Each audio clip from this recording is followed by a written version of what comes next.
This is the Blue Collar Future podcast where we talk about the future of trade work. Now, today I wanted to actually talk about what do I mean the future of trade work? Why is this called the Blue Collar Future podcast? What was my idea behind that? I've talked about it a little bit before. I was thinking about how I could tie together everything I do, because my wife and I have a website business and I've been going to school for engineering forever, and I decided to stick with concrete and stick in the trades. But I had already made it far enough where I was in the website business with my wife, and we decided to start offering those services to people in the trades because we know these people and it's easier to work with someone who knows the industry. So we knew that we could offer something to them. Started to try and figure out why or how I could tie everything together. I'm big into health and fitness. I've done engineering and web development. I went to school for, decided I didn't like school that much. After almost finishing a bachelor's degree, had done concrete forever, the typical story that a lot of people end up doing. I fell right into that. And more like it was the push to go to school that really had me feeling disenfranchised because I hadn't completely decided for myself that's what I wanted to do. I was just kind of doing it because that's just what you do. And I had sort of an aptitude for it. I was pretty good at math and science. I'm actually closer to finishing a math bachelor's degree than an engineering one because I finished all my math first and it was just fine. Usually, when people go through engineering, they hate that and don't even, um, like, they barely finish it or they put it off or whatever. Started looking for ways to tie everything together. And then I got this idea, the blue collar future. There's so many stigmas I've seen um, surrounding the trades and being dirty and not as good as the white collar college jobs. So many health and fitness stigmas about how it's going to break down your body. And overall, we need to be bringing people into the industry. And the industry is ever changing. So I wanted to talk about the future of trade work being we need to start marketing better to the younger generation, which is already starting to happen. There's a lot of younger kids that are coming into the trades, kids around my age, but not nearly as many as there should be. And a lot of it's because of the stigmas, because you can't make a good living. They're too hard on your body, work smarter, not harder, use your brain, whatever. Go to college, get a desk job, get a smart person job. It's easier, better for you, whatever. All of those stigmas. I decided I wanted to tackle those, talk about the future of trade work. How do we get people coming in to the trades because there's so many negative things talked about in them. And anybody who's in the trades that is kind of seeing past this has a good life. They're living a good life. People who've put their head down, gotten to work, ignored the stigmas, ignored all of the the BS and the nonsense. They've moved past all of these things and they're successful. They're living a good life. They have good jobs. It's all about sticking to it. And can you stick with it? But that's everything. Can you stick with it? I know a lot of people that leave trade work looking for something better, looking for something different. They go to college, get a job. By the time they graduate, they go, get an engineering job, and they end up hating it because it's slow, uneventful, boring. It's hard to be invested in what you're doing. It's hard to have motivation to go to work. You don't start off any better pay usually, and it takes a while to move up the ladder. A lot of people don't want to play that game, and a lot of people don't find fulfillment that way. So I want to talk about how we get people to realize that trade work is super valuable and never going away. and the demand is only going to get greater because there's so many people leaving the industry and not very many people replacing them. It's one of the biggest opportunities that you can have right now to learn a trade and get in and start offering that service, whether you work for somebody and work your way up in that company, or you work for somebody, learn everything you can and start your own business. Whatever it is, there's opportunity there.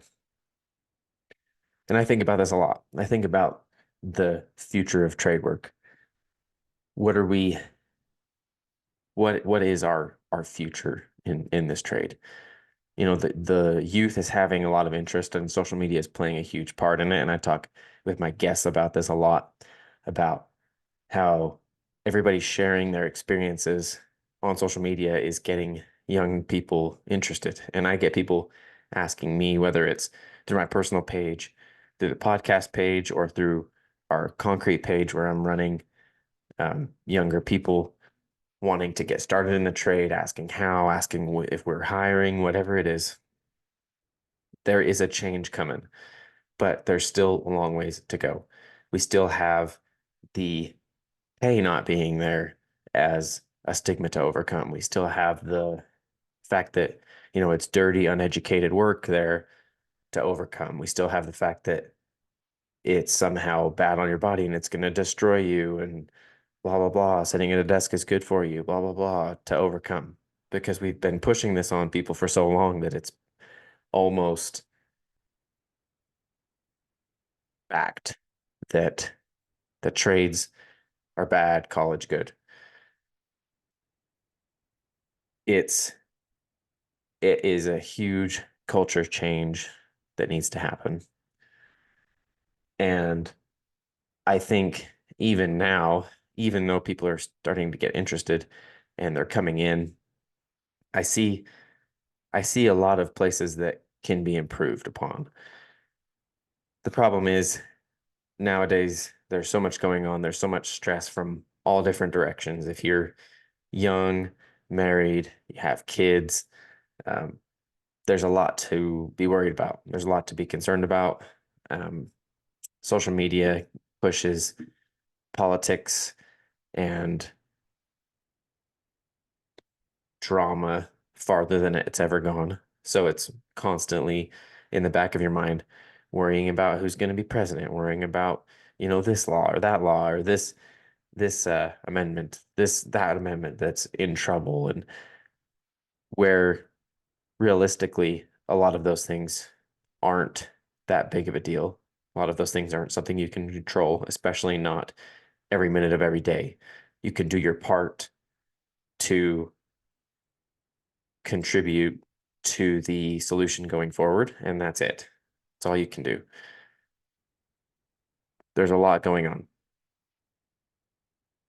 Couple that with the stigma about not being as good as a college degree job or a desk job, and multiply that by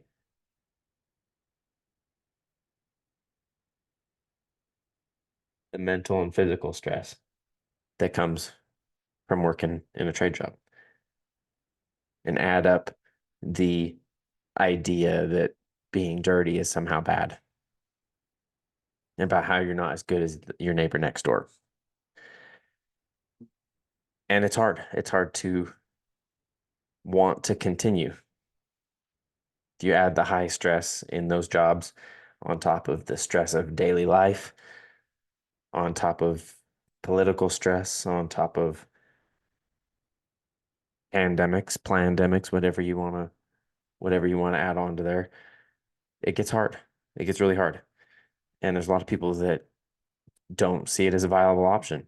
And because of that, because maybe they've got in, they've tried, they've been hit with all of these different challenges at the same time and quit.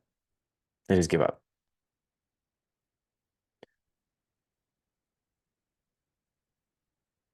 But that's everything. Everything's hard. And to say that trade work is less than because of these stressors just is disingenuous and doesn't help anybody out because they're still super essential jobs that pay well, that you can have a good life doing.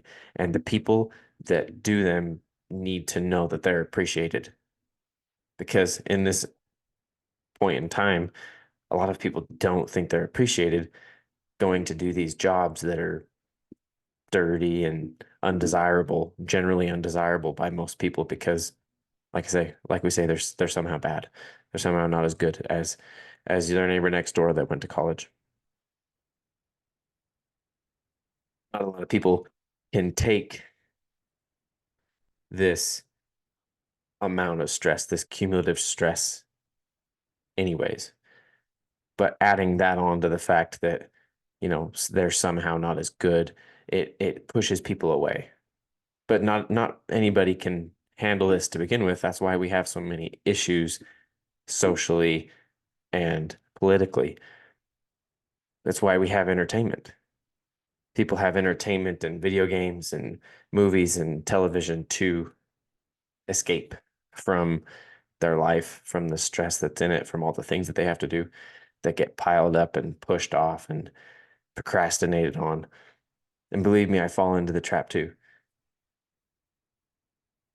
Doing nothing so that you don't have to, start attacking the big pile of problems that's on the list. That's why people get so invested and so worked up over politics.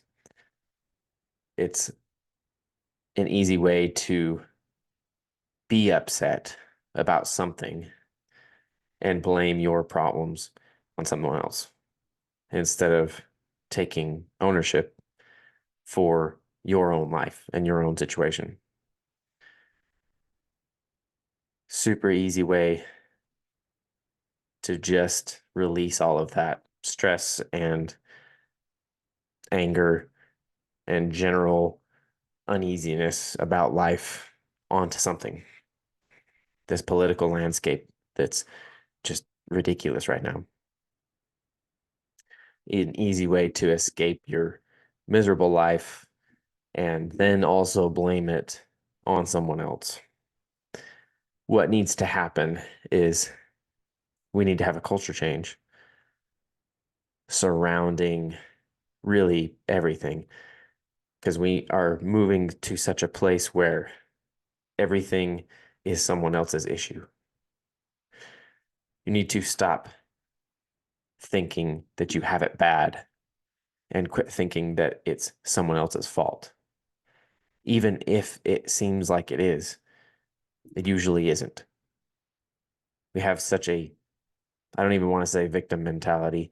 We just have such a proneness to playing the victim nowadays that nobody wants to look past that, to look into their own life and their own decisions and their own management of these problems to see what their contribution might have been. Everything is such a chore and everything is so hard. Everything is someone else's fault. This is where a lot of this stuff stems from. I fall into this as well, just like anybody does. Get done with a long day of working. You had a hard day, you're tired. You know, it was all BS. Someone else's problem at work, been screwing you up, whatever it is. Don't want to deal with anything when you come home, just want to slink into the couch and do nothing. Realizing that you have control over your life and what you do and the outcome of it is one of the first ways to start this culture change. Almost our entire culture right now is playing the blame game on somebody else. One of the best things for you to do right now is to quit playing the blame game, even if there is blame to give, even if someone else is to blame for X, Y, and Z problem. Look at your own contribution, what you could have done. And next time, do it different. But regardless, we need the culture change to start moving away from this idea that everything is too hard, everything is too stressful, can't handle it, whatever, and give everyone a brighter future to look forward to. Because that's what we're trying to do. We're trying to, that is our human nature. We multiply and replenish the earth. We reproduce, have kids, do what we can to leave the kids with something better than what we had and give them something to inherit when we pass. It's all in your control. What are you doing right now in order to facilitate this? Are you playing the victim, or are you taking accountability and trying to make a change? Because in reality, it's all in your mind. You're going to manifest and project whatever is up in here, up in your mind, out onto the world. If it's somebody else's fault and you think it's somebody else's fault, that's all you're going to see.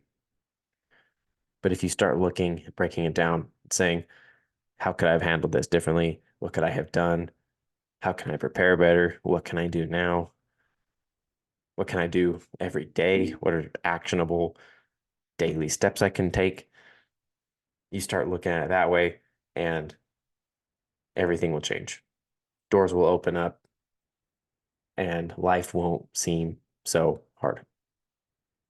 The daily stress at work won't seem so hard. The stress and anguish of the political landscape won't seem so ridiculous. Life is too short to be upset about things you can't control, and too long to not do anything about it as well. You have to accept it, deal with it, and move on. Life will be much easier.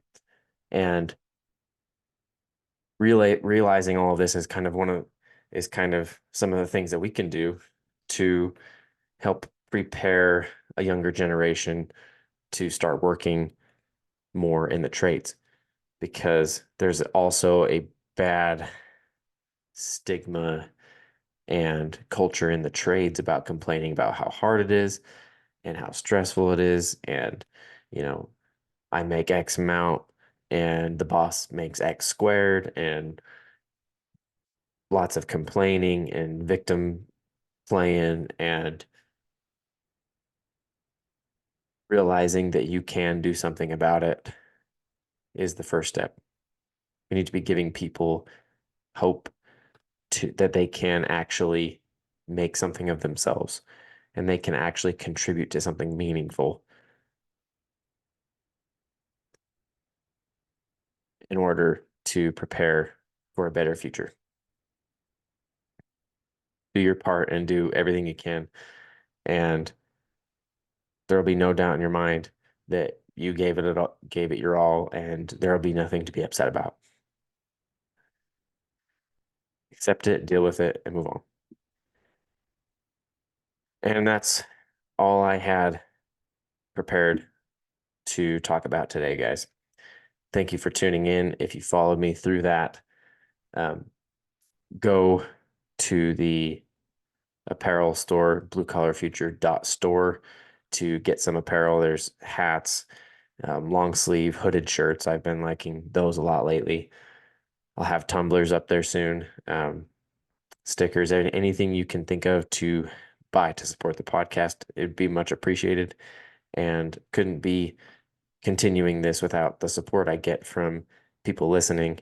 And again, thank you for all your support, and we'll see you next week.